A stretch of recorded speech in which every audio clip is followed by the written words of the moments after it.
Life has a way of planting the most extraordinary seeds in the simplest of soil.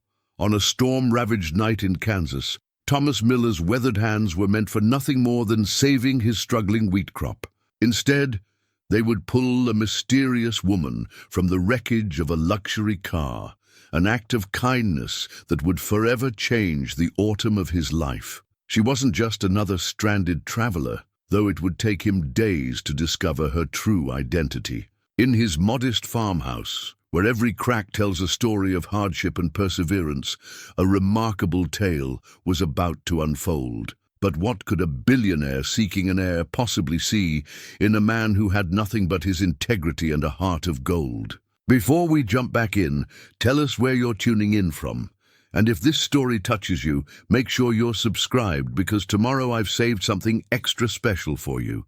Thomas Miller's boots pressed familiar tracks into the morning dew as he crossed his front porch, pausing to run calloused fingers along the weathered foreclosure notice that had arrived the previous week. The paper had softened in the humid Kansas air, but its message remained hard as steel.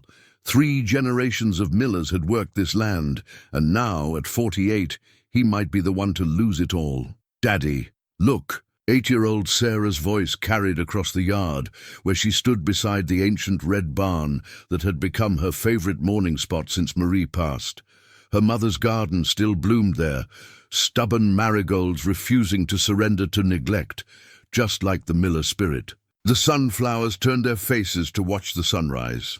Thomas managed to smile, though his eyes carried the weight of another sleepless night spent with farm ledgers. "Just like your mama taught you, sweetheart. Nature's compass, pointing the way home."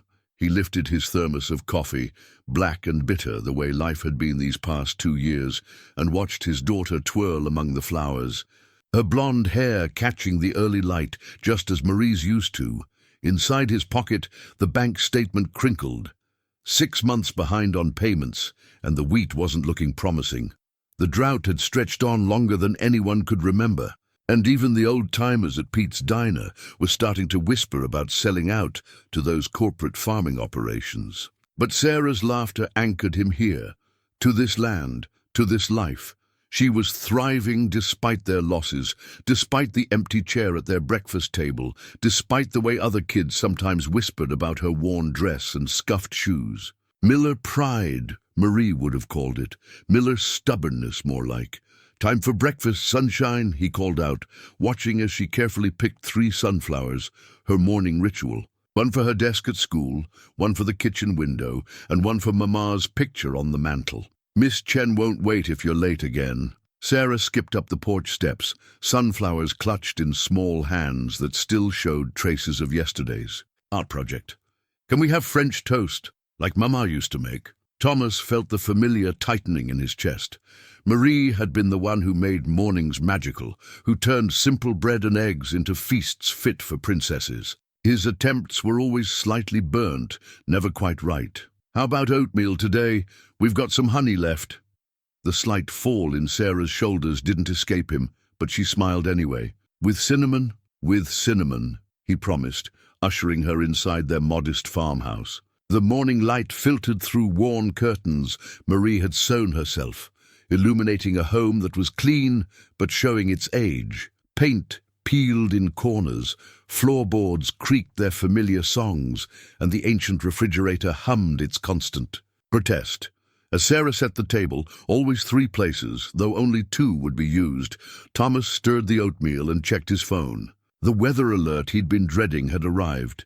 Severe storms expected by nightfall. The wheat wasn't ready for harvest, but he couldn't risk waiting any longer. One bad storm could wipe out everything. "Daddy," Sarah's voice pulled him from his worries. She stood holding Marie's old photo album, discovered yet again in its hiding place beneath the couch. "Can we look at the pictures after school?" Thomas nodded, though each viewing was another small heartbreak. "Sure, sunshine. But right now you need to focus on finishing that oatmeal. Education's the one thing nobody can foreclose on." Sarah wrinkled her nose at his choice of words, but dug into her breakfast. Thomas watched her, seeing Marie in every gesture, every expression.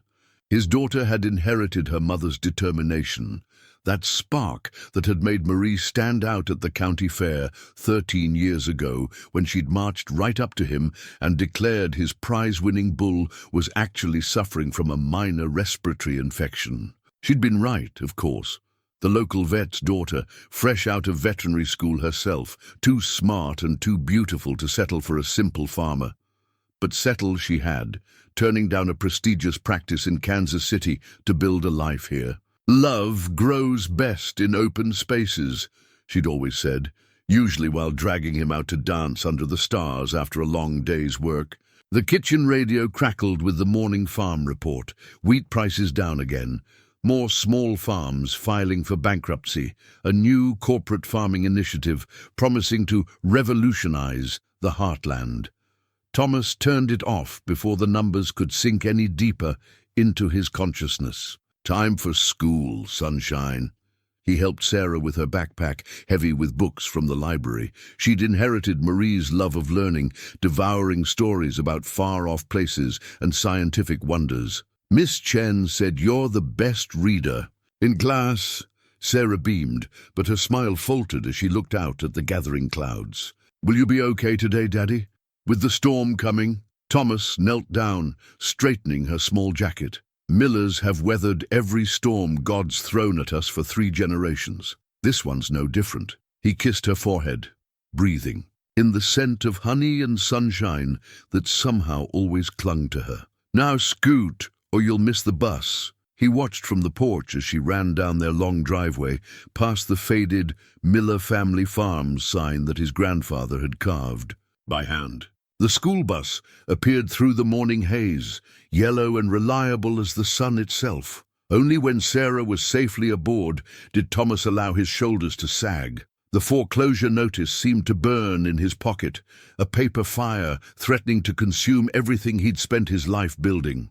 But there was work to be done, wheat to be saved, and no time for self-pity. He squared his shoulders, checked the sky one more time, and headed for the barn. Whatever this storm brought, he would face it standing. Catherine Palmer pressed her, fingertips against the cool glass of her corner office window, 50 stories above Manhattan. Behind her, leather chairs sat empty around the mahogany conference table, but echoes of the board meeting still rang in her ears. Succession plans must be finalized. Legacy of Palmer Industries at stake, biological or adopted heir required by the terms. At 53, she had built an empire that fed millions, revolutionized sustainable agriculture, and earned her a fortune that felt increasingly meaningless. The board meeting minutes lay scattered across the table, each page a reminder of what she'd sacrificed to reach these heights. No children, no marriage, not even a dog, because who would walk it during 18-hour workdays? "Ms. Palmer?" Her assistant's voice crackled through the intercom. "Your pilot reports worsening. Conditions in Kansas. If you still plan to inspect the Midwest operations, tell him I'll drive." Catherine surprised herself with the decision. "Cancel my weekend appointments. But the storm system, I need to think, Clara. Sometimes you can only see clearly. When everything else goes dark." She ended the call before her assistant could protest, gathering her coat and car keys. The restored 1965 Mustang in the private garage below was her one indulgence, a reminder of summer drives with her father before Palmer Industries consumed him. The board's ultimatum weighed heavily as she navigated out of the city. 1 year to secure an heir or watch her controlling shares be redistributed among her cousins, the same relatives who'd tried to strip the company of its philanthropic mission after her father's death. Their vision of Palmer Industries began and ended with profit margins. Rain started falling as she crossed into Pennsylvania. Catherine welcomed it, along with the fading cell phone signal that meant fewer urgent emails from Clara. Out here, with nothing but asphalt and storm clouds ahead, she could finally breathe. Hours passed, marked only by coffee stops and gas, station fills. The Mustang's engine purred beneath her, a mechanical lullaby that almost drowned out the voices of doubt. Almost. What kind of mother could she be now, after decades of choosing boardrooms over relationships? The idea of rushing an adoption or, God forbid, trying to conceive at her age felt like a corporate merger rather than a path to parenthood. Her father's words haunted her. Money grows fine crops, Catherine, but it takes love to raise anything of real value. Lightning split the Kansas sky as night fell, illuminating endless wheat fields bent low by wind. Her father would have known these fields, the families who worked them, their children's names. She knew only spreadsheets and yield projections. The storm intensified, rain drumming against the Mustang's roof like urgent fingers. Catherine squinted through the windshield, searching for familiar landmarks from her quarterly inspection routes. Everything looked different in the dark, in the rain, through eyes blurred by exhaustion and doubt. A sudden gust rocked the car. Catherine corrected, then overcorrected. The Mustang's tires lost their grip on the rain-slicked road. Time stretched like taffy as the car spun, each rotation showing her glimpses. A battered fence post, a field, of wheat, a farmhouse light in the distance, the ground rushing up to meet her as the car left the road. The impact drove the air from her lungs. Metal screamed against earth. Glass shattered. The world turned upside down, then right side up, then upside down again, before finally settling into darkness. Catherine hung suspended by her seatbelt, tasting blood where she'd bit her lip. Rain pattered through broken windows. Somewhere, a wheel was still spinning, a soft whir like time running out. The board meeting minutes had spilled from her briefcase, turning to pulp in the rain. Her father's voice came to her again, clearer now. The best gifts often come disguised as disasters, Catherine. That's why you have to keep your heart open even when it hurts.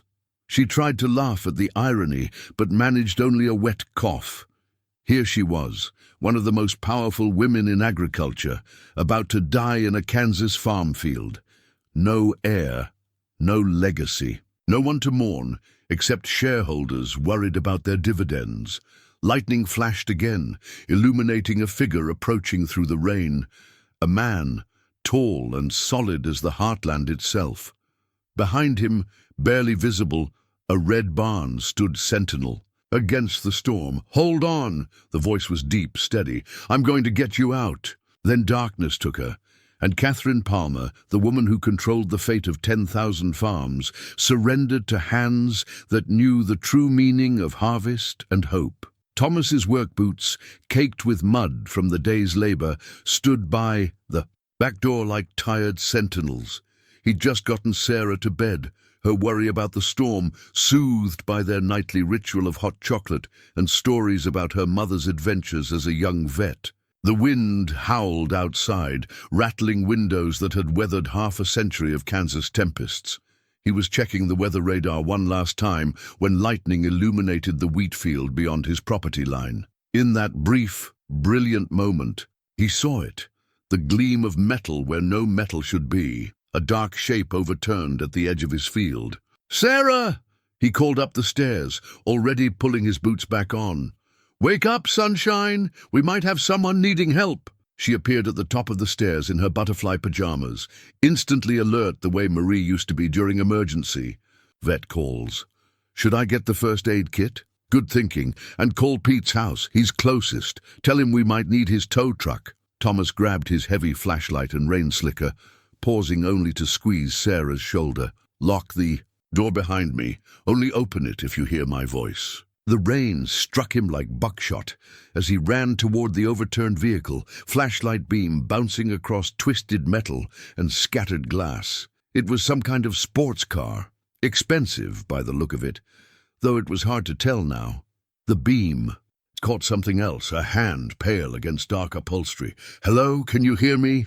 Thomas dropped to his knees beside the driver's window, mud soaking through his jeans. The woman was suspended upside down, held by her seatbelt. Blood trickled from a cut on her lip, but she was breathing. "Mom, if you can hear me, I'm going to get you out." Her eyes fluttered. "Father?" The word was barely a whisper. "No, Mom, I'm Thomas Miller. "You've had an accident on my farm." He tested the driver's door. Jammed. The passenger side would be blocked by mud. That left the back door, or...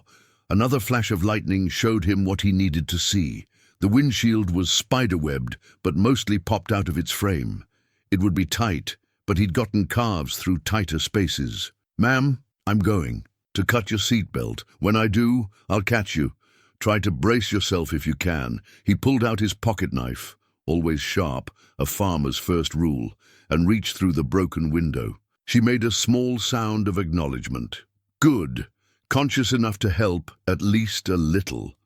The seatbelt parted with a snap. Thomas caught her weight, careful to support her neck as he eased her out through the windshield gap. She was lighter than he expected, dressed in what had probably been an expensive suit before the crash. The scent of her perfume, something subtle and sophisticated, seemed absurdly out of place in the rain-soaked wheat field. "Sarah," he called toward the house, "get the guest room ready."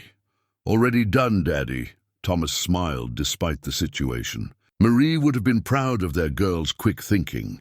He lifted the stranger more securely into his arms, one hand cradling her head against his shoulder. "Mom, we're going to get you somewhere dry. Can you tell me if anything feels broken? Just dizzy." Her voice was cultured Eastern. "The car..." "Pete'll take care of that once the storm passes. Right now, we need to take care of you." Sarah had the door open as they approached, first aid kit ready on the coffee table. She'd even put on the kettle, Marie's first response to any crisis. "Daddy, she's bleeding. Just a split lip, sunshine. Nothing your mama wouldn't have fixed." With a butterfly bandage. He carried the woman to their guest room, where Sarah had already turned down the covers of Marie's old four-poster bed. "Can you get one of Mama's old nightgowns? The soft blue one." As he laid her gently on the bed, the woman's eyes opened fully for the first time. They were a striking grey, sharp with intelligence despite the confusion clouding them. "You carried me?" "Yes, ma'am. Storm's too bad for an ambulance right now, but I can get you to the hospital first thing in the morning if needed." He stepped back, suddenly aware of his mud-covered state. "Sarah's bringing you something dry to wear. She's only 8, but she's got good hands. Takes after her mama that way." "Sarah," the woman repeated softly. "Pretty name. Named for my grandmother." Thomas caught sight of his reflection in the old mirror, rain-soaked grey threading his temples, looking every bit the weathered farmer he was. "We'll let you rest, ma'am.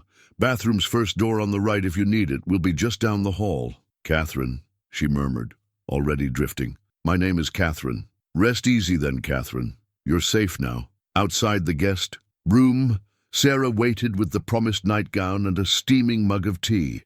"Is she a princess, Daddy? Her shoes look like princess shoes." Thomas smiled, ruffling her hair. "No, sunshine. Just someone who took a wrong turn in the storm. Now, back to bed. We've got chores in the morning, rain or shine." But as he tucked Sarah in for the second time that night, Thomas couldn't shake the feeling that something more than chance had brought this stranger to his field. Marie would have called it providence. He called it one more worry on a night. Already full of them, the storm raged on, but inside the old farmhouse, 3 souls settled into an uneasy peace, unaware that their lives had just become inextricably entwined. Catherine woke to unfamiliar sounds, a rooster's distant crow, the low moo of cattle, and the gentle creak of old wood settling. Sunlight filtered through handmade lace curtains, casting delicate shadows across a quilt that smelled of lavender and memory. For a moment, she felt displaced in time, as if she'd wandered into someone else's life. Her clothes hung neatly over. A chair, cleaned and pressed, though the expensive suit bore battle scars from the crash. Beside them sat a neatly folded set of women's clothing, faded jeans, a soft flannel shirt, practical undergarments still bearing department store tags. A note in careful cursive read, "Found these in Marie's drawer, never worn. Should fit. T." The family photo album on the bedside table caught her eye. It lay open to a wedding picture, a younger Thomas Miller, still with that quiet strength in his eyes, standing beside a beautiful woman in a simple white dress. They were dancing in a barn, fairy lights twinkling above them, both laughing at some private joke. Catherine touched the photo gently, understanding now why Sarah's mother wasn't here. A soft knock interrupted her thoughts. "Miss Catherine?" Sarah's voice carried through the door. "Daddy says breakfast is ready if you're feeling up to it.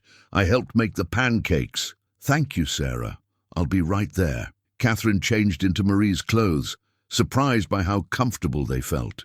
Her reflection in the mirror showed a different woman than the one who'd left Manhattan. Softer somehow, more human without her armor of designer labels. The kitchen smelled of coffee and childhood memories. Thomas stood at the stove, sleeves rolled up to reveal muscled forearms dusted with flour. He turned at her entrance, spatula in hand, and for a moment something flickered in his eyes. Recognition, perhaps, of how right his late wife's clothes looked in the morning light. "Hope you like blueberry pancakes," he said gruffly, turning back to the stove. "Sarah insisted on using the last of our berries for our guest." "I helped pick them last summer," Sarah added proudly from her place at the table. "Mama always said wild berries taste better because they have to work harder to grow." Catherine sat where Sarah patted the chair beside her, noting how the little girl had set out the good china, probably reserved for holidays and special occasions. "Your mother sounds very wise." "She was a veterinarian," Sarah said, her chest puffing up with pride. "She could fix any animal, and she taught me all about plants, too. Look."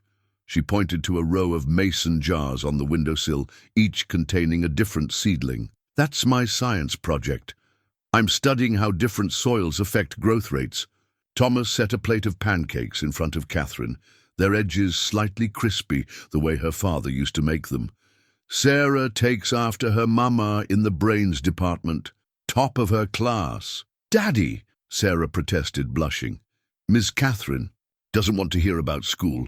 But Catherine found herself genuinely interested. When was the last time she'd had breakfast with anyone, let alone a family? Her usual morning routine involved protein shakes and earnings reports. "Actually, I'd love to hear about your project. My company does agricultural research." Thomas's hand paused briefly as he poured coffee. There it was, the first hint that he might suspect something about her identity. But he said nothing, just slid a mug toward her with cream and sugar already added, exactly the way she liked it. How had he known? Really? Sarah's eyes lit up. "Do you help plants grow better? Because our wheat—" She stopped abruptly, glancing at her father. "Sarah," Thomas said quietly, "why don't you go get ready for school? Bus'll be here soon." The little girl nodded, understanding passing between father and daughter in a way that made Catherine's chest ache. As Sarah's footsteps bounded up the stairs, Thomas sat down heavily in his chair, looking at Catherine with new intensity. "I should thank you," Catherine said quickly, "for the clothes and for saving my life. Any farmer would have done the same." He studied her face. "Though not many people crash valuable cars at the edge of failing farms wearing Chanel suits." Catherine met his gaze steadily. "No, I suppose they don't." A long moment passed between them, filled with unasked questions. Finally, Thomas stood, his chair scraping against worn linoleum. "I've got chores to tend to. You're welcome to rest here as long as you need. Sarah leaves a house key under the blue flower pot if you want to go into town later." He paused at the door, one hand resting on the frame. "Just whatever you're running from or toward, Miss Catherine, remember there's a little girl here who's already lost one mother. I'd appreciate it if you didn't encourage her hopes unless you plan to stick around long enough to let them down gentle." The words hit Catherine like a physical blow. She watched him walk out into the morning sun, his shoulders straight despite the burdens he carried. Through the window, she could see Sarah running to give him a goodbye hug before heading to the bus stop, both of them pausing to wave at the window where they knew she'd be watching. Catherine raised her hand in return, suddenly aware that she'd never felt more like an outsider and more at home in the same moment. The afternoon sun found Catherine in the barn, watching Thomas repair a tractor that looked older than both of them combined. She'd spent the morning exploring the farmhouse, finding hints of the family's story in every corner. Sarah's artwork proudly displayed, Marie's veterinary degree hanging in the study, Thomas's careful mending of worn furniture. "Hand me that wrench."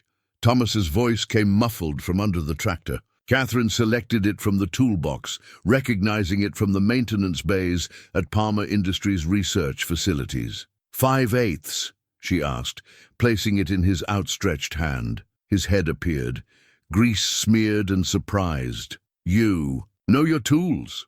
My father believed in hands-on education."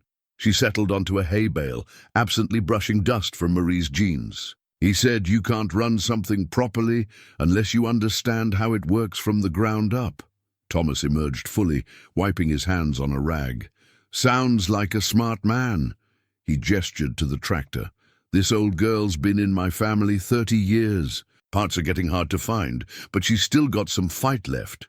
"Like you," Catherine thought, remembering the foreclosure notice she'd glimpsed on his desk, the same notice her company had probably generated. "Sometimes the old ways are the best ways." Tell that to the banks. He didn't quite meet her eyes. Or those corporate farms buying up everything in sight. A newspaper lay forgotten on a workbench, its headline making Catherine's heart skip. "Palmer Industries expands. Midwest Holdings." Her own photograph stared up from the page, though Thomas hadn't seemed to make the connection yet. "Maybe the old and new can work together," she ventured. "Find a balance." "Balance?" Thomas's laugh held no humor. "There's no balance when one side holds all the cards." He stood, stretching his back. "Speaking of which, your car's been towed. To Pete's garage. He says it's mostly cosmetic damage. Should be ready in a few days." Catherine nodded, though she had no intention of leaving so soon. Not when she was beginning to see something here, something that had eluded her in all her years of corporate acquisitions and efficiency reports. "Sarah will be disappointed," Thomas continued, his voice carefully neutral. "She's already planning. They'll show you her whole garden after school." "I'd like that." Catherine stood, brushing hay from her borrowed jeans. "She reminds me of myself at that age, always asking questions, wanting to understand how things grow. And now, what does the grown-up version of that curious girl do?" The moment stretched between them, heavy with unspoken truths. Before Catherine could answer, Sarah's voice rang out from the barn entrance. "Daddy, Miss Catherine, look what we learned about in science today." She burst in, waving a magazine article. "It's about new farming techniques that could help during droughts, and—" She stopped short, staring at the newspaper on the workbench. "Ms. Catherine, that's you in the picture." Thomas moved faster than Catherine thought possible, snatching up the paper. His eyes scanned the article, shoulders tensing with each line. When he looked up, the warmth had drained from his expression. "Sarah, go start your homework," he said quietly. "But Daddy—" "Now please." Sarah retreated, shooting worried glances over her shoulder. When her footsteps faded, Thomas turned to Catherine, holding up the paper like an indictment. "Catherine Palmer, CEO of Palmer Industries." His voice was steady, but she could hear the hurt beneath it. "Were you going to mention that your company is the one trying to buy out half the farms in this county?" "Thomas, it's not that simple, isn't it? You crash on my land, accept my hospitality, wear my dead wife's clothes, let my daughter—" He stopped, pressing his lips together. Was this some kind of corporate reconnaissance? "See how the other half lives before you foreclose on them?" "No!" The denial burst from her with surprising force. "The accident was real. Everything that happened after, I never meant to deceive you. But you did." He crumpled the newspaper, tossing it aside. "I think it's time you called whatever service you use to pick up stranded CEOs. Sarah and I have work to do." "Thomas, please, Miss Palmer." The formal address stung worse than anger would have. "Thank you for your interest in our little operation. I'm sure your board will enjoy hearing all about it." He walked out, leaving Catherine alone in the barn that suddenly felt as cold as her corner office 50 stories above Manhattan. Through the door, she could see Sarah in her garden, small hands working the soil with determined focus, while Thomas stood watching, his posture a study in barely contained hurt. Catherine touched the worn softness of Marie's shirt, understanding. Now why it had felt so right. Here, she'd briefly been just Catherine. Not a CEO, not a Palmer, not the woman who held the fate of countless family farms in her manicured hands. Just a woman who'd lost her way and found something real. Catherine sat in Marie's old rocking chair on the porch, watching the sunset paint the wheat fields gold. Her phone, finely charged, showed 43 missed calls from Clara and a dozen urgent emails from the board. None of it seemed important.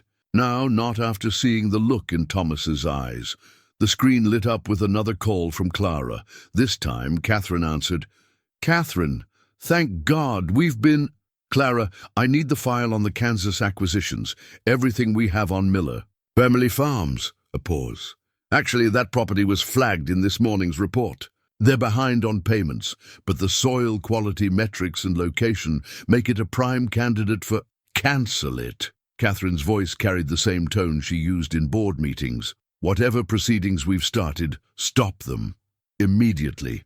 "But the board tasked me with securing the company's future. I think I may have found a way to do that." Through the screen door, she could see Sarah helping Thomas with dinner, their movements a well-practiced dance around the kitchen. A better way. She ended the call and stood, squaring her shoulders.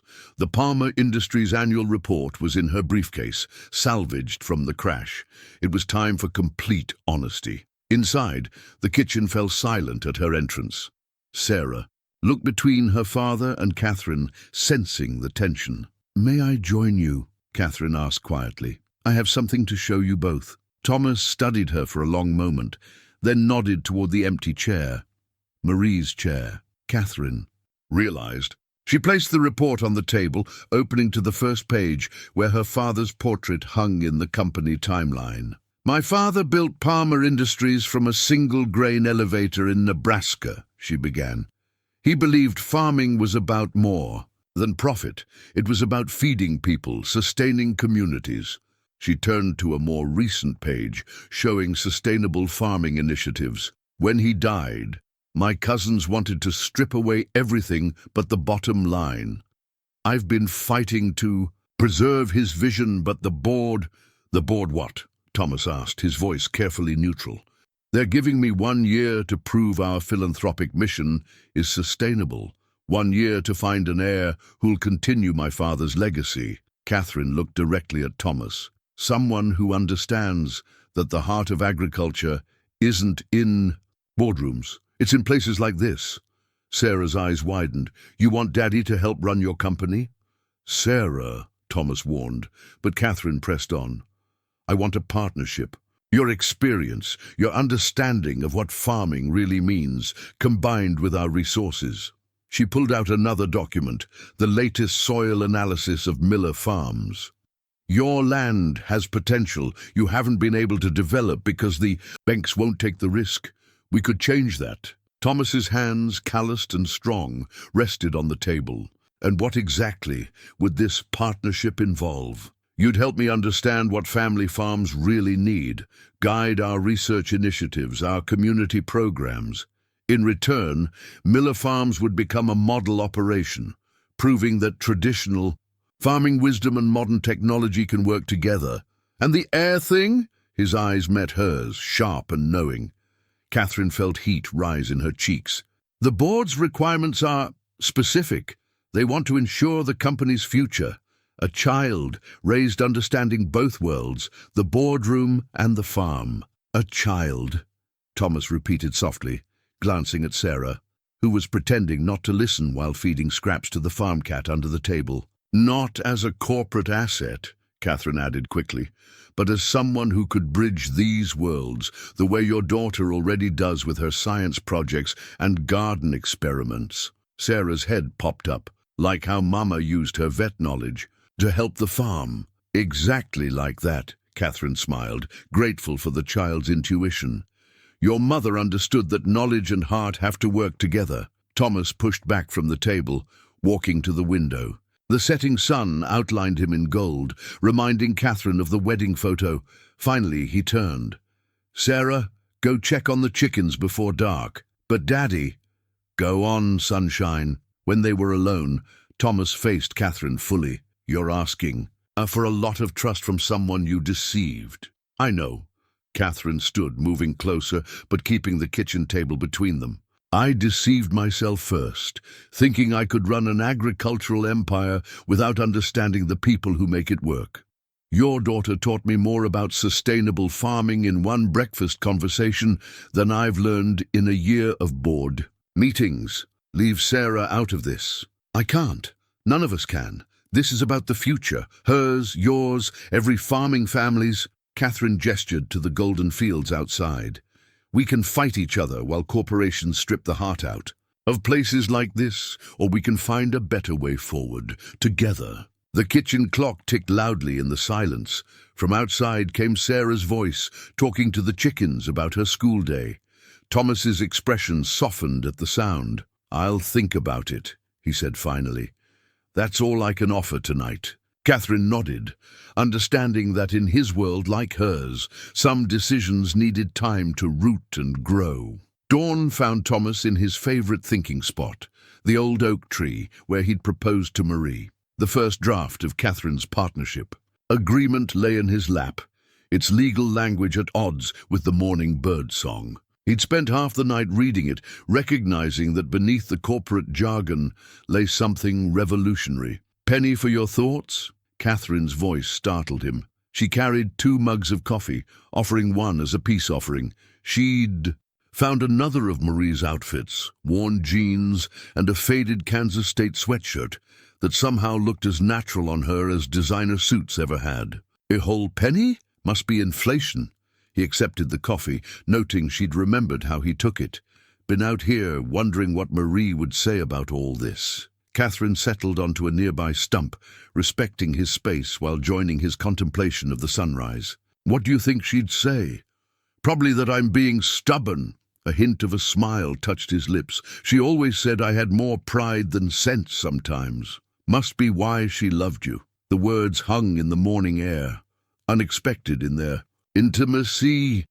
Catherine busied herself with her coffee, trying to hide her blush. "This agreement," Thomas tapped the papers, "it's not just about saving my farm, is it?" "No," Catherine admitted. "It's about saving something bigger. A way of life, a future where farms like yours don't disappear into corporate holdings." She paused, gathering courage. "And yes, it's about finding an heir, but not the way the board expects." Thomas raised an eyebrow, waiting. "They want a successor who understands both worlds, someone raised with corporate knowledge and farming wisdom." She met his eyes. "Sarah already has that potential. I've seen it in how she approaches problems, how she combines your practical experience with her scientific curiosity. You're talking about my daughter's future before I've even agreed to anything." His voice carried a warning.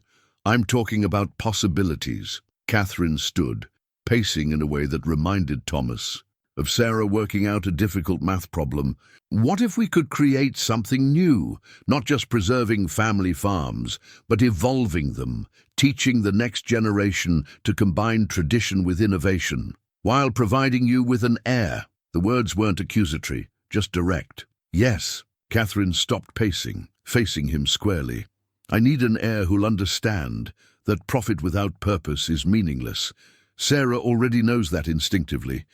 She sees the connection between her garden experiments and feeding people, between soil health and community health. She's 8.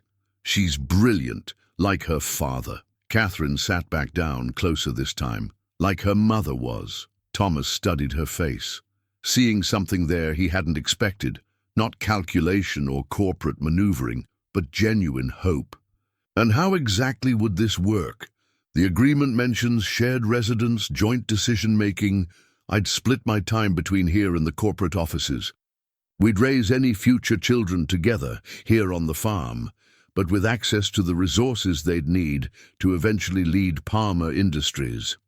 She gestured to the wheat fields, golden in the rising sun. your knowledge, your values, combined. With my father's vision for ethical agriculture, Sarah would have opportunities she deserves while staying rooted in the life you've built. And us? Thomas asked quietly. Where do we fit in this grand plan? Catherine's breath caught. This was the question she'd been both dreading and hoping for. I think we could build something real, not just a business partnership. My father always said the best crop needs both strong roots and room to grow. Thomas was silent for a long moment, watching a red-tailed hawk circle above the wheat. Finally he spoke. Marie used to say that love was like farming. You have to trust in tomorrow while working with what you have today. He stood, offering Catherine his hand. She took it, feeling the strength in his calloused fingers. I'm not agreeing to everything, he said. Not yet, but I'm willing to plant this seed and see what grows. Catherine squeezed his hand, understanding all he wasn't saying, about trust that needed to be rebuilt, about a daughter's heart that needed to be protected, about two people from different worlds finding common ground in the Kansas soil. That's all I'm asking for, she replied, a chance to grow something new. The sun cleared the horizon, painting them both in morning gold. From the house came the sounds of Sarah starting her day, her voice carrying as she talked to her garden seedlings. Standing there, hands still linked, they looked less like a CEO and a farmer and more like two people discovering that sometimes the best harvests come from unexpected plantings. The farm's weather-beaten account books lay open on the kitchen table beside Catherine's sleek laptop, a visual metaphor for the worlds they were trying to bridge. Thomas watched as Catherine reviewed his careful pencil notations, her fingers trailing across years of harvest records and equipment repairs. Your grandfather was meticulous, she remarked, comparing his rainfall records to historical data. These patterns, they're invaluable for climate adaptation research. Would be more valuable if they helped with the mortgage. Thomas closed the most recent ledger, its red ink a stark testament to 3 years of drought. Catherine's fingers flew across her keyboard. Actually, they might. Palmer Industries has been developing drought-resistant wheat varieties, but we need test fields with comprehensive historical data. She turned the screen toward him.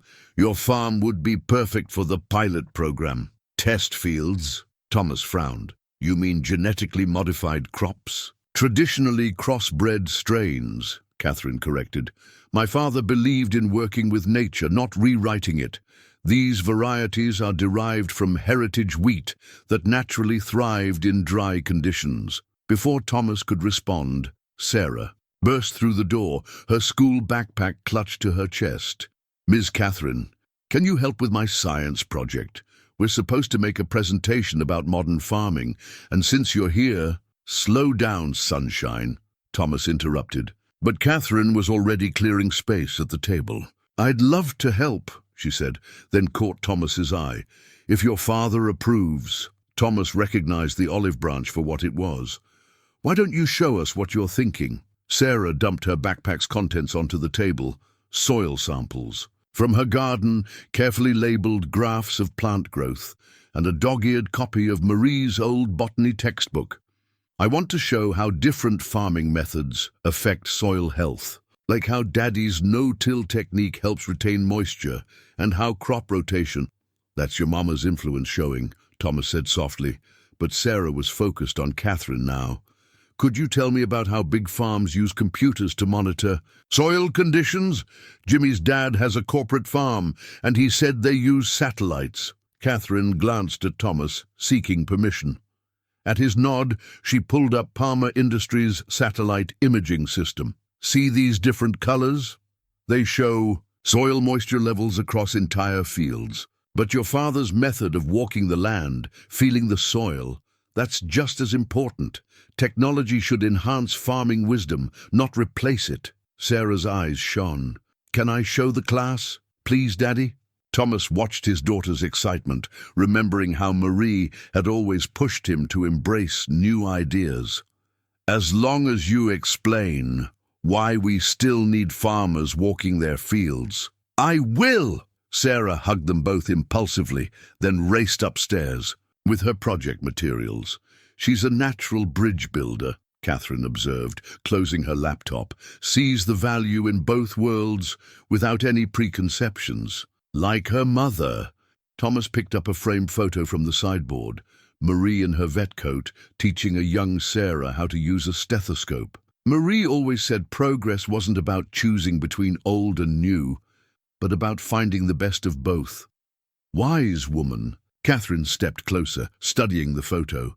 Sarah has her smile. And her heart. Thomas set the photo down carefully. Speaking of hearts, the church socials this Saturday. Whole community comes out for potluck and dancing. Might be a good way for you to meet the folks you're hoping to help. Catherine blinked, surprised by what felt very much like an invitation to a date.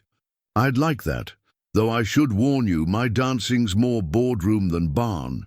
Marie was a terrible dancer at first too. His eyes crinkled with the memory. Stepped on my feet all through our first social.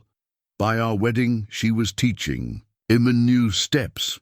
The comparison hung between them, full of possibility and hesitation. Catherine broke the moment by reaching for her phone. I should call Clara, have her send some preliminary data on the test fields program. Catherine, Thomas's voice stopped her. About Saturday. Folks around here dress casual, but something tells me you'd look just fine in Marie's blue sundress. The one in the back of the closet, never worn. He headed outside before she could respond, but Catherine found herself smiling. Opening her corporate calendar, she moved 3 board meetings and a shareholders' presentation without hesitation. Some harvests, she was learning, were worth rearranging life for. Through the window, she watched Thomas and Sarah in the garden, heads bent together over her science project. The sun caught the silver in his hair, the gold in hers, and Catherine felt something shift in her heart, like soil finally ready for planting. Sarah's hand-drawn picture lay on the refrigerator, held by a magnet shaped like a tractor. 3 figures standing before a farmhouse, the tallest wearing what looked suspiciously like a business suit, the middle one in overalls, and the smallest holding what might have been either a microscope or a watering can. Our family was written across the top, in careful third-grade cursive. Catherine found herself studying it while waiting for the pie crust to chill. She'd insisted on contributing to the church social's potluck, though her baking experience was limited to watching the family cook during childhood holidays. You're doing it wrong, Sarah announced, peering into the bowl where Catherine was attempting to mix filling. Mama always said apple pieces should be the size of a child's thumb, and you're making them too small. Is that so? Catherine welcomed the guidance, remembering board meetings where million-dollar decisions had felt less daunting than this pie. What other secrets did your mama share? She said baking is science plus love. Sarah climbed onto a stool, reaching for the cinnamon. Like, the chemistry has to be right, but you also need to put your heart in it. That's why her pies always won at the fair. Your mama won a lot of hearts with her cooking, Thomas added, entering the kitchen with an armload of fresh apples from the old tree behind the barn. Among other things. Catherine caught the warmth in his voice, the way memory had softened. From pain to gentle remembrance. Tell me about how you met. Oh, please tell the vet story. Sarah bounced on her stool. It's my favorite. Thomas began sorting apples, his hands moving with practiced ease. Well, I was showing my prize bull at the county fair. Thought I had the blue ribbon in the bag until this young vet student marched up and informed me, right in front of the judges, that my bull had a respiratory infection. Was she right? Catherine asked, already knowing the answer. Course. She was. Marie had a gift for seeing what others missed. He paused, glancing at Catherine's pie attempt. Speaking of which, you'll want to add more butter to that filling. Keeps the apples from drying out. Their fingers brushed as he handed her the butter dish. Catherine felt the familiar spark, stronger now after days of shared meals and evening conversations on the porch. She'd started staying up later, learning to read the nighttime language of crickets and distant coyotes, finding peace in the rhythm of Thomas's rocking chair beside hers. Tell her about the dancing, Daddy, Sarah insisted, carefully measuring. Cinnamon. About how Mama taught you at the social. Now that's a story better shown than told. Thomas wiped his hands on a dish towel. Miss Catherine here needs to learn before Saturday, don't you think? Before Catherine could protest, he'd turned on the old radio sitting on the windowsill. A country waltz filled the kitchen, and Thomas extended his hand with exaggerated formality. May I? Catherine hesitated only a moment before taking his hand. I warned you about my dancing. Good thing you've got two teachers then. He drew her into the center of the kitchen, one hand settling respectfully at her waist. Sarah, show Miss Catherine. The counting. 1, 2, 3, 1, 2, 3, Sarah demonstrated, twirling with her own invisible partner. See? Easy as pie. Catherine tried to focus on the steps, but found herself increasingly aware of Thomas's steady presence, the strength in his farmer's hands, the way his eyes crinkled when she stumbled. He smelled of autumn air and fresh apples. So different from the antiseptic corporate world she'd left behind. You're thinking too hard, he murmured, guiding her through a turn. Dancing's like farming.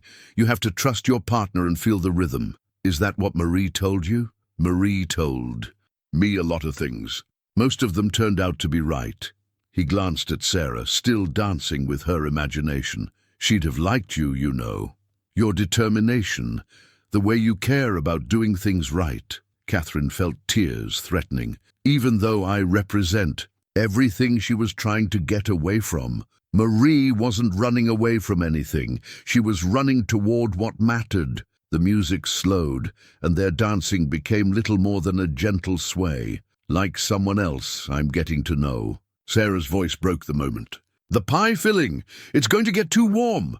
They separated, laughing, and returned to their baking, but something had shifted, as tangible as the golden afternoon light streaming through Marie's lace curtains. Catherine caught sight of Sarah's, drawing again, and realized she'd stopped seeing it as a child's fantasy, somewhere between corporate strategy and apple pie, between formal dances and kitchen waltzes. This farmhouse had started feeling like home. And that, she realized, was what terrified and thrilled her most of all. The anonymous letter arrived with the morning mail, its corporate letterhead deliberately removed, but the threat clear enough. The board questions your extended research. Stay at Miller Farms. Remember where your loyalties lie. Some of us wonder if you're going native or just going soft. Catherine stood at the kitchen window, the paper trembling slightly in her hands. Outside, Thomas and Sarah worked in the garden, their heads bent together over new seedlings. The scene was so peaceful, so right, that the letter's implicit menace felt like a physical blow. Her phone buzzed. Clara. Catherine, I've held them off as long as I can. The board's calling an emergency session. They're saying your absence during harvest planning is destabilizing investor confidence. They're saying I'm compromised. Catherine watched Thomas demonstrate proper transplanting technique to Sarah, his hands gentle with both child and seedling. That I've lost objectivity. They're saying a lot of things. Clara's voice softened. Some of your cousins are pushing for a vote of no confidence. They're using the Miller Farms situation as proof you're unfit to lead. Because I stopped a predatory foreclosure? Because you're living with the foreclosure target? Clara paused. The photos aren't helping. Catherine's breath caught. What photos? Someone's been watching the farm. They have pictures of you at some church social, dancing with Thomas Miller, you in his late wife's clothes, playing mother to his daughter. The board's calling it a scandal in the making. The church social. Catherine closed her eyes, remembering that perfect evening. Thomas teaching her to two-step under the stars, Sarah proudly introducing her to school friends as our Ms. Catherine, the community's cautious acceptance warming into genuine welcome. Now it felt tainted, twisted into something sordid by corporate politics. What's their play? Catherine forced herself to think like a CEO again. They're claiming you're deliberately tanking the company's expansion to protect your personal interests. Clara's hesitation spoke volumes. There's a motion to remove you from merger decisions regarding family farms. They can't. My father's voting shares are contingent on you producing an heir within the year. They're saying your behavior suggests a conflict of interest that invalidates your authority. Another pause. Catherine, is there something you need to tell me about Thomas Miller? Catherine watched Thomas lift Sarah onto his shoulders, their laughter carrying through the glass. He's everything they'll never understand, Clara. A man who measures wealth in sunsets and soil quality, who teaches his daughter that profit without purpose is pointless. My God. Clara's voice held equal parts understanding and alarm. You're in love with him. I'm in love with what he represents, what my father was trying to preserve. Catherine straightened her spine. Schedule the board meeting, but first, send me everything we have on sustainable farming initiatives. And Clara, get me the original copy of my father's will, the full version, not the summary the board uses. She ended the call and stepped onto the porch. Thomas looked up, his smile fading as he read her expression. Bad news from the corporate world. Catherine held up the anonymous letter. Someone's been watching us, taking pictures, using them to challenge my leadership. Thomas set Sarah down gently. Sunshine, go check on your science project. But Daddy, please, Sarah. When they were alone, Thomas took the letter, his jaw tightening as he read. This puts you in a difficult position. It puts us in a difficult position. Catherine touched his arm. They're trying to force a choice. The company or this. This, his voice was carefully neutral.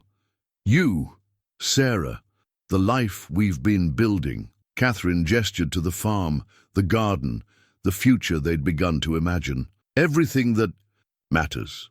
Catherine.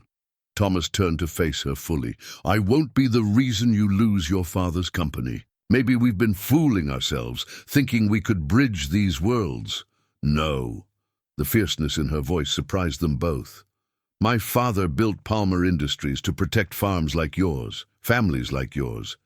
If the board wants a fight, they'll get one. And if you lose? Catherine looked at the garden where Sarah had planted her experimental crops, at the wheat fields stretching to the horizon, at the man who had taught her that true wealth grew from the soil up. Then I lose a company but keep my soul. She squared her shoulders. But I'm not planning to lose. Palmer Industries needs your wisdom, your values, Sarah's vision of the future. They just don't know it yet. Thomas studied her face for a long moment. You're really ready to risk everything for this? For us, Catherine corrected. The question is, are you ready for what comes next? Because once I start this fight, there's no going back to being just a quiet Kansas farmer. His answer was to take her hand, his calluses rough against her palm. Together, they looked out over the land that had brought them together, knowing that the real test of their partnership was just beginning. In Marie's old study, Thomas found a bundle of letters he'd written her during their courtship, tied with a faded blue ribbon. He'd been searching for his grandfather's original deed to the farm, but these stopped him cold. His younger self's words spoke of love, dreams, and a future built on faith in each other. Now reading them by lamplight, he recognized that same hope growing again. Thomas? Catherine's soft knock drew him from memory. Sarah's asleep. I thought we could... She paused, seeing the letters. I'm sorry, I didn't mean to interrupt. No, come in. He held up the bundle. Sometimes the past has a way of lighting up the present. She settled beside him on the worn leather sofa, close enough that he could smell the lavender from Marie's old sachets still lingering in her borrowed sweater. Love letters, more like life letters. Dreams for the farm, plans for our future. He extracted one, paper thin with age. This one's from right after Marie finished vet school. I was trying to convince her she wasn't crazy for choosing a farmer over a city practice. Catherine's fingers brushed his as she took the letter, handling it with reverence. My dearest. Marie, she read softly, the wheat's coming up strong this spring, like all my hopes for our life together. People say I'm selfish, asking you to bury your talents in farm soil. But I see how your eyes light up when you talk about building something here, a place where healing happens, where science meets soul. Her voice trailed off. Thomas watched her face in the lamp's glow, seeing understanding dawn. She wasn't burying her talents, Catherine said. She was planting them. Like you're doing now? The question hung between them, heavy with meaning. Catherine set the letter down carefully. The board meeting's tomorrow. Clara's found something in my father's will. A clause about maintaining the company's original mission of supporting family farms. If we can prove our partnership serves that mission, Catherine. Thomas turned to face her fully. Are we still talking about the company? She met his eyes, and all the careful corporate strategy fell away. No, I don't think we are. Because if this is just about saving Palmer Industries, it's about saving everything. She gestured to the study, the letters, the life he'd built. When I first crashed here, I thought I was looking for an heir, someone to carry on my father's legacy. Instead, I found... She struggled for words. Instead, you found a broken-down farmer and his precocious daughter? I found home. The simplicity of her statement filled the room. In Sarah's science, experiments and your quiet strength, in morning coffee on the porch and evening stories about Marie, I found what my father was trying to protect all along, not just farms but families, hearts rooted in soil. Thomas reached for her hand, his calloused fingers intertwining with hers. Catherine Palmer, are you proposing something here? I'm saying I love you. The words rushed out, unstoppable as spring rain. Both of you, and I'm saying that whatever happens tomorrow with the board, this is where I want to be. Not as a CEO studying farm life, but as a woman who's finally found where she belongs. He touched her cheek, feeling the tremor in her breath. You know it won't be easy. The board, the press, the community, everyone will have an opinion. Good thing I'm marrying a farmer then. Her eyes widened at her own presumption. I mean, if that's what you... Thomas silenced her with a kiss, gentle as dawn breaking over wheat fields. When they parted, he pressed something into her hand. Marie's engagement ring, simple gold set with a small diamond. Marie left a letter, he explained. Said to give this to someone who could love the land as much as she did. Someone who'd help Sarah bloom where she's planted. His voice roughened. Took me 3 years to understand she wasn't just talking about the farm. Catherine slipped the ring onto her finger, where it sat as naturally as if it had been waiting for her all along. What will Sarah say? Why don't you ask me yourself? Sarah stood in the doorway in her butterfly pajamas, trying and failing to hide her grin. I wasn't eavesdropping exactly, but Mama always said important conversations deserve witnesses. Thomas opened his arms, and Sarah ran to them both, creating a family embrace that felt as right as summer rain on dusty fields. Catherine held them close, knowing that tomorrow would bring battles with the board, scrutiny from the press, and 1,000 complications. But here, in Marie's study, surrounded by letters speaking of love and legacy, she was exactly where she needed to be. Outside, wheat stirred in the evening breeze, whispering ancient promises about faith, family, and futures built on love. The old fence post at the farm's boundary, weathered by decades of Kansas storms, creaked ominously in the pre-dawn wind. Thomas stood beside it, watching lightning flicker in clouds that looked like bruises against the dark sky. His weather-worn hands gripped a copy of today's Wall Street Journal, its headline stark in the beam of his flashlight. Palmer Industries. CEO's rural romance, corporate scandal or calculated move. They're calling it a hostile takeover. Catherine's voice carried across the wind as she joined him, wrapped in Marie's old rain jacket. Not of Palmer Industries, of me, your cousins. Who work fast. He handed her the paper. Pete said there were reporters at the diner asking questions about us. They'll find nothing scandalous. She leaned against him, drawing strength. Just a CEO who finally understood what her father built his company to protect. Thunder rolled. Closer as Sarah's school bus appeared through the murk, its headlights cutting yellow swaths through the gloom. Catherine felt Thomas tense beside her as 3 news vans followed close behind. "Sarah!" Thomas called out as the bus stopped. "Come straight to us, sunshine." Their daughter, and Catherine's heart swelled at how naturally she'd started thinking of Sarah that way, ran through the first heavy drops of rain, clutching her backpack. "Is it true? Jimmy's dad showed everyone the newspaper at the bus stop. He said we're going to be rich." Thomas scooped her up, shielding her from both rain and reporters now emerging from their vans with cameras. "Let's get inside before— Ms. Palmer!" A reporter's shout cut through the wind. "Is this a publicity stunt to salvage Palmer Industries' failing family farms initiative?" "Mr. Miller, how long have you been involved with Ms. Palmer? What does your late wife's family think about—" "That's enough!" Catherine's CEO voice cracked like the lightning overhead. "This is private property, and that's a child you're frightening. Leave, or I'll have you charged with trespassing." But as they turned toward the house, an expensive black car pulled up. Catherine recognized her cousin Richard's driver. "Come on," Thomas said quietly. Ricky always did love an audience.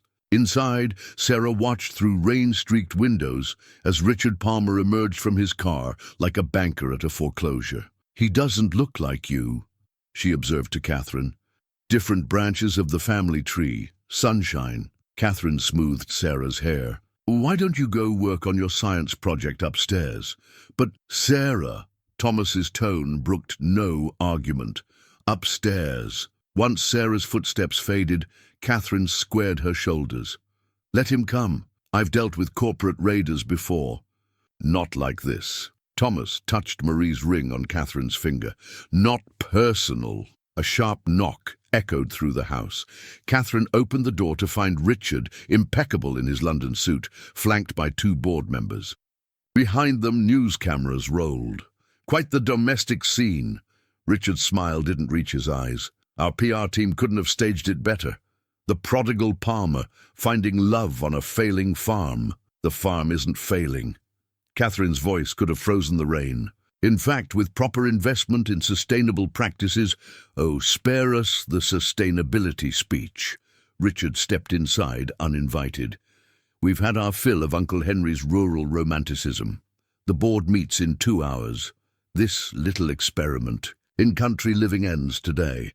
You can't force a vote without proof you've violated your fiduciary duty, that you've compromised the company's interests for personal entanglements."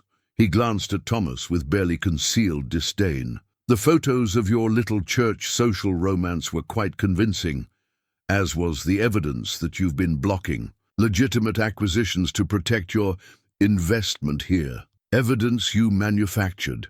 Catherine felt Thomas's solid presence behind her, grounding her. "Like you manufactured evidence against my father when he opposed your factory farm initiative." Richard's smile slipped. "Careful, cousin. Accusations like that could be costly." "Not as costly as the truth." Catherine pulled out her phone, clicking send on a pre-written message. "Clara's presenting the unedited board minutes from 2019. Right now, the ones showing who really tanked the family farms program. Who's been selling inside information to corporate competitors." Color drained from Richard's face as his phone buzzed. "You're bluffing. You really should have read Daddy's whole will. The part about an independent ethics board with full investigative powers?" Catherine stepped closer. "I wasn't just playing farmer these past weeks, cousin. I was building a case." Thunder cracked overhead, as if punctuating her words. Through the window, they could see news crews scrambling for cover as the storm broke in earnest. "This isn't over." Richard's threat carried over the rain. "No," Thomas spoke for the first time, his quiet farmer's voice filling the room. "But your control of Palmer Industries is." They watched Richard's hasty retreat through the downpour, his perfect suit soaked by Kansas rain. As news vans peeled out after him, Catherine sagged against Thomas. "I just cost us every ally on the board." "No," he turned her gently. "You just proved you're your father's daughter, a Palmer worth following." Upstairs, Sarah's voice drifted down. "Is it safe to come out? I really need to tell you something about my science project." Catherine laughed despite everything, hearing in Sarah's tone the same determination that had helped her face down Richard. "That's our girl, already planning the next experiment while the storm's still raging. Like mother, like daughter," Thomas said softly, and they both knew he wasn't just talking about Marie anymore. 2 plane tickets lay on the kitchen table. New York tomorrow morning. First class, the kind of luxury Catherine hadn't thought twice about just weeks ago. Now, watching Thomas pack Sarah's lunch for school, those tickets felt like admission to a high-stakes theater where their future would be decided. "Remember," Sarah was saying, carefully placing her science project poster board in a protective sleeve, "Ms. Chen said I can present first thing, so you and Ms. Catherine won't miss the board meeting." "About that, sunshine," Thomas exchanged a look with Catherine. "You don't have to come to New York. You could stay with Aunt Jenny while we—" "No." Sarah's chin lifted in a way that reminded Catherine startlingly of herself at that age. "We're family now. Mama always said family faces things together." Catherine touched Marie's ring, which had begun feeling less like borrowed hope and more like a torch passed. "Sarah's right. The board needs to see what they're really voting on, not just corporate strategy, but a new vision for Palmer Industries, one that puts families first." Speaking of family, Thomas pulled an envelope from his jacket. "Pete dropped this by early. It's from Marie's parents." Catherine's heart stuttered. She'd been dreading this particular consequence of their public revelation. Marie's parents were pillars of the farming community, and their opinion could sway local support either way. The letter was addressed to all three of them. "Dear Thomas, Catherine, and our precious Sarah, the newspaper reached us in Arizona, where we've been visiting Marie's sister. Our first thought was of Marie's favorite saying, 'Love grows best in unexpected gardens.' She would have appreciated the poetry of her family, finding new happiness through a crashed car and stubborn hearts. Catherine, we've watched you these past weeks through the eyes of our friends in the community. They tell us how you join in the garden work, how you're helping Sarah with her science projects, how you look at our son-in-law like he hung the moon Marie used to love watching. Most importantly, they tell us how Sarah's smile has returned, bright as her mother's. We're flying back for the church potluck next Sunday. Save us some of your apple pie. Jenny says it's becoming quite famous, even if Thomas has to rescue the crust sometimes. All our love, Grammy and Pops. Catherine hadn't realized she was crying until Sarah hugged her fiercely. "See? They understand. Like I did. Like Mama would." Thomas cleared his throat gruffly. "Your grandmother never could resist playing matchmaker, even from Arizona. She's playing something bigger than matchmaker." Catherine wiped her eyes, CEO mind whirring. "The farming community's support could be crucial at the board meeting. If we can show that Palmer Industries' future lies in genuine partnership with family farms. Not just show." Thomas pulled out his grandfather's original deed, the one they'd found while discovering those love letters. Prove 5 generations of soil records, crop rotations, weather patterns, real data about sustainable farming practices, combined with Sarah's science project on modern agricultural techniques. Catherine felt momentum building, theory and practice, tradition and innovation. "And love," Sarah added firmly. "Don't forget the love part." A horn honked outside, the school bus. Sarah gathered her project carefully, then hugged them both. "Good luck with the fancy board, people. Tell them—" She paused at the door. "Tell them sometimes the best things grow from accidents. Like Mama's prized roses that grew where the wind blew seeds, or our family that grew from a crashed car." After she left, Thomas and Catherine stood in the morning light, their shadows merging on Marie's kitchen floor. "She's right, you know." Thomas touched the plane tickets. "About accidents and growth. I spent 3 years afraid of change, of dishonoring Marie's memory by moving forward. Then you crashed into my wheat field and found the life I didn't know I was looking for." Catherine leaned into him. "Do you think we can make them understand? The board, the shareholders, they see everything in terms of profit margins. Then we'll show them a different kind of profit." He kissed her softly. "The kind that grows in small gardens and family bonds. The kind your father understood." Catherine thought of her father, of Marie, of all the love that had brought them to this moment. "Ready to face the corporate lions, Farmer Miller?" "Ready to face anything, Ms. Palmer." He picked up their bags. "As long as we're facing it together." They locked the farmhouse, their home, and headed toward a future neither had imagined just weeks ago. Behind them, Marie's garden bloomed bright against the autumn morning, while ahead, Sarah's school bus disappeared over the rise, carrying their greatest argument for the power of unexpected love. The deed to Miller Family Farms lay before the Palmer Industries Board of Directors, its age-yellowed pages a stark contrast to the sleek corporate boardroom. Catherine stood at her father's old position at the head of the table, Thomas and Sarah flanking her like anchors in a storm. "Ladies and gentlemen of the board," Catherine began, her voice carrying the weight of generations, "you're looking at more than a property deed. You're looking at 75 years of agricultural history, soil samples, crop rotations, climate adaptations, the kind of practical wisdom that spreadsheets can't capture." Richard shifted in his seat, but Clara's presence beside him, armed with those damaging board minutes, kept him silent. "My father understood something fundamental about agriculture," Catherine continued. "He knew that real innovation doesn't replace tradition, it enhances it." "Sarah?" Sarah stepped forward, her science project displayed on the room's massive screen. "In my experiments, I compared 3 farming methods. Traditional techniques like my daddy uses, corporate farming like in the company's reports, and a new combined approach Ms. Catherine helped me design." The board members leaned forward despite themselves. There was something compelling about this small girl in her carefully pressed dress, speaking with such authority about soil composition and crop yields. "The corporate farms showed higher initial yields," Sarah continued, pointing to her charts. "But after 3 growing cycles, soil quality dropped by 40%. The traditional methods maintained soil health but couldn't match production levels. But the combined approach," she clicked to her final slide, 15% higher yields and improved soil quality. Because, as my mama used to say, nature works best when we work with it, not against it. Thomas stepped forward then, his farmer's presence commanding unexpected attention in the corporate setting. "What my our daughter is showing you isn't just science.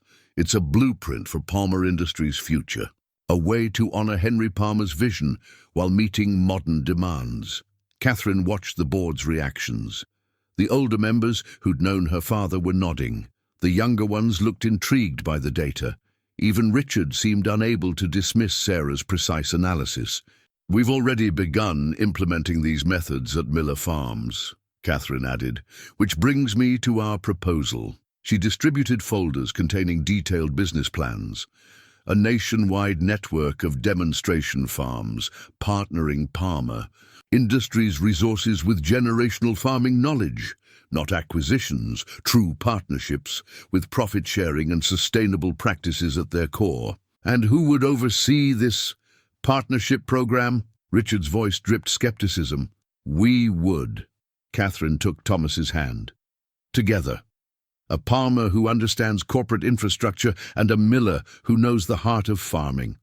With a daughter who represents the future we're building." "A rather convenient arrangement," Richard sneered. "The board might question your objectivity, given your personal entanglements." "The board," Clara interrupted smoothly, "might be more concerned with the documentation I've distributed regarding certain unauthorized stock transfers and leaked trade secrets." She smiled thinly at Richard. "Speaking of objectivity, the next hour passed in a blur of votes, resolutions, and corporate maneuvering. When it ended, Catherine found herself still standing at her father's old place, but with a new title, Executive Chair of Sustainable Agriculture. Thomas would head the partnership program, bringing his farming wisdom to a national platform. And Sarah, "Does this mean I can expand my experiment?" Sarah asked as they left the boardroom. "Jimmy's dad said I could use part of their corporate farm for comparative studies." Thomas laughed. "Think we've created a monster?" "I think we've created exactly what both our families were working toward." Catherine watched Sarah chattering with Clara about data collection methods. "A bridge between worlds." The deed to Miller Farms, updated now to include Catherine's name beside Thomas's, felt right in her hands. Not a corporate acquisition, but a marriage of equals, of traditions, of dreams. "Ready to go home?" Thomas asked softly. "Pete's running the church potluck tonight. Whole community's waiting to hear how it went." "Home," Catherine repeated, savouring the word. She thought of the farmhouse waiting for them, of Marie's garden where Sarah conducted her experiments, of the porch where she and Thomas had slowly fallen in love. Yes, let's go home. Sarah skipped ahead of them to the elevator, her presentation boards clutched proudly to her chest. "Grammy and Pop said they're bringing Mama's old research notes from vet school. They think I might want them someday."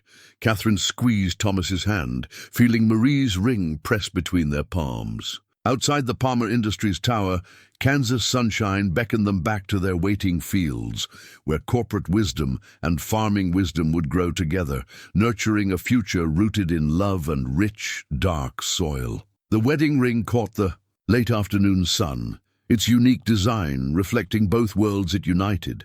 A band of polished steel from Thomas's grandfather's old tractor, inlaid with a thread of Palmer family gold. The local craftsman had worked for weeks to get it perfect, just as the entire community had rallied around their unconventional romance. Catherine stood in Marie's garden, where Sarah and her grandmother were weaving wheat stalks and wildflowers into wedding decorations. Tomorrow, this space would host a ceremony that blended corporate power with farming tradition, but today it was simply home. "Miss Catherine," Sarah called out, "Grammy's teaching me how to make Mama's special flower crowns. She says every Miller, a bride, has worn one since forever. And this one's extra special," Grammy added, her eyes twinkling. "Marie helped Sarah plant these flowers last spring. It's like she knew they'd be needed." Catherine touched the delicate blooms, thinking of the woman who had loved this family first. She did know, better than any of us. Inside the farmhouse, Thomas and Pops were reviewing plans for the partnership program's first wave of demonstration. Farms. The scene through the window struck Catherine deeply. Father and son-in-law, heads bent together over maps and soil reports, bridging generations of farming wisdom. "They're going to revolutionize American agriculture," Clara observed. Joining Catherine in the garden, her city suit looked oddly at home among the flowers now. The board's quarterly projections already show a 15% increase in sustainable yield metrics. "And how's Richard enjoying his new position?" Catherine smiled. "Oh, the Stockholm office is keeping him very busy." Clara's satisfaction was evident. Far, far away from any decision-making about family farms, Sarah bounded over, flower crown askew on her head. "Clara, did you bring the special paper I asked for?" "For my surprise?" "Right here." Clara produced a legal envelope with a flourish, all ready for tomorrow's ceremony. Catherine raised an eyebrow, but Sarah just grinned and ran back to her grandmother. Through the screen door came the sound of Thomas's laugh, that deep, genuine sound that had first made her heart skip in this very garden weeks ago. "You know," Clara said softly, "when you first crashed here, I thought we'd lost you to some rural fantasy. Now I think you found exactly what Palmer Industries needed, what we all needed, a reminder that the bottom line isn't always measured in dollars." "Speaking of measurements," Pops called from the porch, "Thomas says you're expanding Sarah's experimental garden plot. The partnership program needs a junior research division." Catherine winked at Sarah. "And our lead scientist has very specific space requirements." Lead scientist, head of sustainable practices, and flower girl. Grammy shook her head, amused. "That's quite a promotion for an 8-year-old. 9 next month," Sarah corrected. "And Mama always said age doesn't matter as much as paying attention. Like how she knew Daddy needed Catherine even before Catherine's car knew to crash here." The adults exchanged glances, touched by Sarah's particular way of seeing the world. Thomas emerged from the house then, crossing the garden to slide an arm around Catherine's waist. "Pastor Dave just called," he said. "Wanted to know if we're still including that Bible verse about faith, hope, and love in the ceremony." "And are we?" Catherine leaned into him. "I told him we had a better one." about new wine in old wineskins, about how sometimes the best things come from learning to blend what's precious in the past with what's possible in the future. Clara dabbed at her eyes.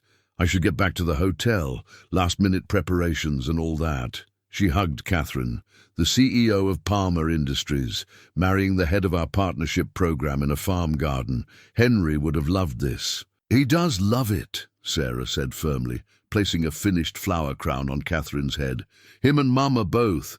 They're part of the garden now, helping things grow. That evening, after the rehearsal dinner at Pete's Diner, now an official partnership program planning center, Catherine and Thomas stood on their porch. Sarah had finally gone to sleep, exhausted from her wedding preparations and excited about her secret surprise for tomorrow. Having second thoughts? Thomas asked, noting Catherine's contemplative expression. About marrying you?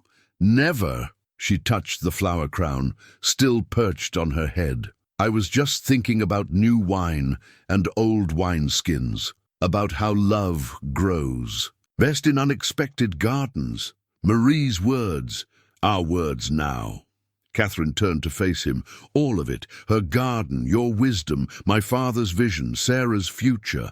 We're growing something new here, something that honors all of them, while becoming uniquely ours. Thomas drew her close, their ring glinting in the porch light. Then, I'd say we're having quite a harvest. Above them, stars wheeled across the Kansas sky, while in the garden, evening primrose bloomed like promises waiting to be kept.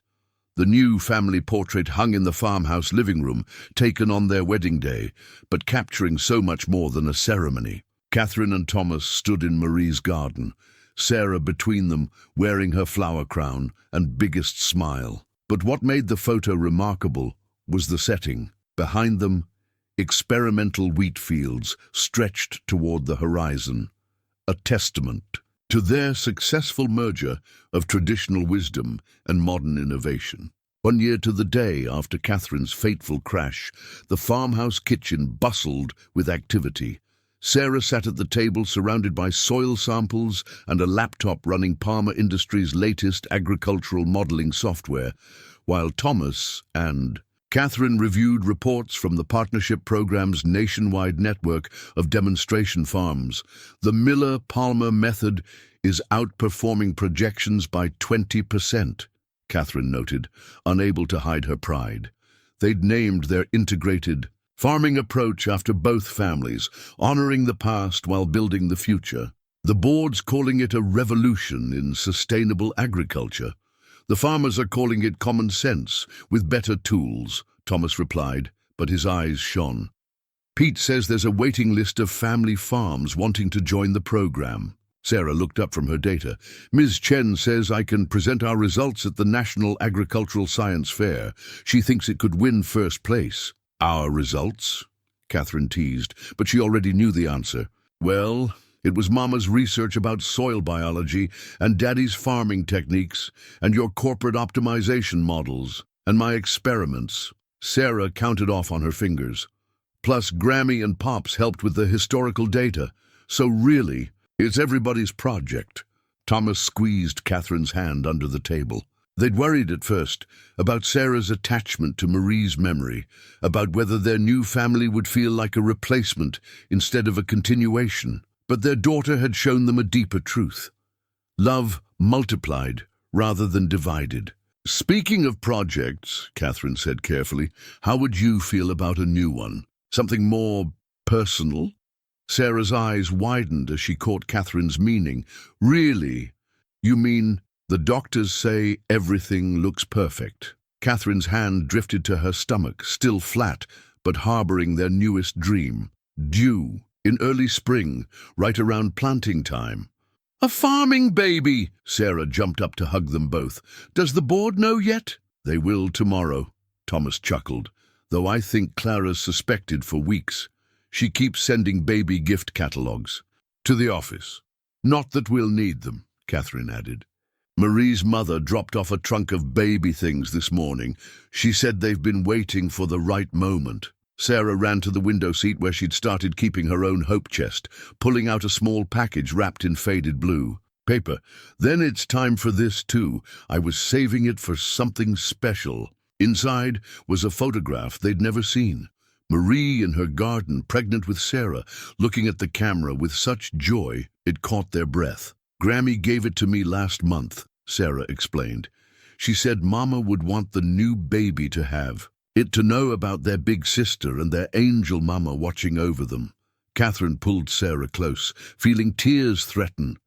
You know this baby won't change anything about how much we love you, right? Or about Marie being your mother. I know. Sarah's voice held the simple wisdom of children. It's like my garden. Adding new flowers doesn't make the old ones less beautiful. It just makes the whole garden better. Thomas cleared his throat, gruffly. When did our scientists get so philosophical? Probably around the same time our CEO started wearing overalls and our farmer started giving corporate presentations. Catherine laughed. She gestured to the pile of reports. Speaking of which, the partnership program's annual review is next week. Ready to show the board how country wisdom and city smarts make the perfect harvest? As long as I have my 2 favorite advisors. Thomas pulled them both close. 3, soon enough. Outside, the experimental wheat fields rippled in the Kansas wind, while closer to the house, Sarah's research gardens bloomed with possibility. The old farmhouse stood proud, its walls now holding new dreams alongside cherished memories. And on the porch, Marie's rocking chairs still kept their gentle rhythm, as if applauding this unexpected growing season of the heart. Catherine touched the small swell of her stomach, thinking of all the crops they'd planted this year, seeds in soil, yes, but also ideas in boardrooms, hope in communities, and love in the fertile ground of a family's expanding heart. Some might call it an unlikely harvest, this blend of corporate power and farming faith, but she knew better. The best yields often came from the most unexpected plantings. Sarah's journal entry on a warm spring morning captured the moment perfectly. Today, baby Henry took his first steps in Mama Marie's garden, right where Mom Catherine's car crashed. 2 years ago, Daddy says sometimes life plants its best seeds in unexpected places. I think he's right. The leather-bound journal had been Marie's once, given to Sarah by Grammy for recording both scientific observations and family memories. Now it held the story of how a single storm had grown into the most bountiful harvest of all. Love multiplied rather than divided. Catherine stood at the kitchen window, watching Thomas guide their son's wobbly steps between the spring plantings, while Sarah documented his progress with all the scientific precision of a budding researcher. At 9 months, Henry already showed both Palmer determination and Miller steadiness, his copper curls catching the morning light, just as Marie's had in old photographs. "Look who's visiting his mama's flowers," Sarah called out, pointing to a monarch butterfly landing on one of Marie's perennials. She pulled out her research notebook. She kept separate journals for family stories and scientific data, a bridge between heart and mind that made Catherine smile. The screen door creaked open as Thomas carried Henry inside. "I'd say someone's ready for his morning nap. Too much executive farming for one day." Executive farming? Catherine took their son, breathing in his sweet mix of sunshine and earth. "Is that what we're calling it now?" Well, he was very decisively pointing at which seedlings he wanted planted. Thomas kissed her softly. "Just like his mother in board meetings." Sarah looked up from her notes. "Don't forget, we have the partnership program school presentation this afternoon. Jimmy's dad says the corporate farming kids are actually excited about learning traditional methods now. The transformation of their community had been one of the most rewarding parts of their integrated approach. Former rivals, corporate and family farms, now shared knowledge and resources, proving that the best growth came from cooperation rather than competition. Catherine settled Henry in his cradle, handmade by Pops from wood of the old barn, and lined with soft blankets that Grammy had saved from both Marie's and Sarah's babyhoods. The mobile above him featured butterflies and tractors, a whimsical touch from Clara that perfectly captured their blended world. "I found something this morning," Thomas said quietly, pulling an envelope from his pocket. "Was going through some Old files and he handed it to Catherine. It was a letter from Marie to her unborn Sarah, written in the same garden where Henry had just taken his first steps. My dearest baby, I'm sitting in our garden, dreaming of your future. Remember that love grows best in unexpected places, and family isn't just about blood. It's about hearts that choose each other. Like wildflowers spreading across a field, love has a way of planting itself exactly where it's needed most. She knew, Sarah whispered, reading over Catherine's shoulder. Somehow Mama knew you'd find us. She knew love would find you, Catherine corrected gently, in whatever form you needed. Thomas wrapped an arm around them both, while Henry slept peacefully in his cradle of past and present. Through the window, they could see the demonstration fields, where their Miller-Palmer method was revolutionizing sustainable agriculture. Beyond that, corporate towers rose against the horizon, no longer enemies but partners in preserving family. Farming traditions. Sarah returned to her journal, adding a final note. Grammy says every good story has seeds of the next one inside it. Our story started with a crash and grew into something bigger than any of us imagined. Now we're growing more than crops. We're growing hope for other farming families, proving that sometimes the old ways and the new ways can make something better together. Time for the school presentation, Thomas reminded them. But they lingered a moment more, holding this perfect morning. Catherine thought of that stormy night 2 years ago, when a wrong turn had led her exactly where she needed to be. She thought of Marie's garden, now nurturing a new generation while honoring the love that had planted it. She thought of her, father and Marie, their legacies not just preserved, but expanded in ways they might never have imagined, but would surely have approved. Ready to go show those kids how tradition and innovation make the perfect harvest? She asked her family. Sarah gathered her presentation materials while Thomas lifted a drowsy Henry.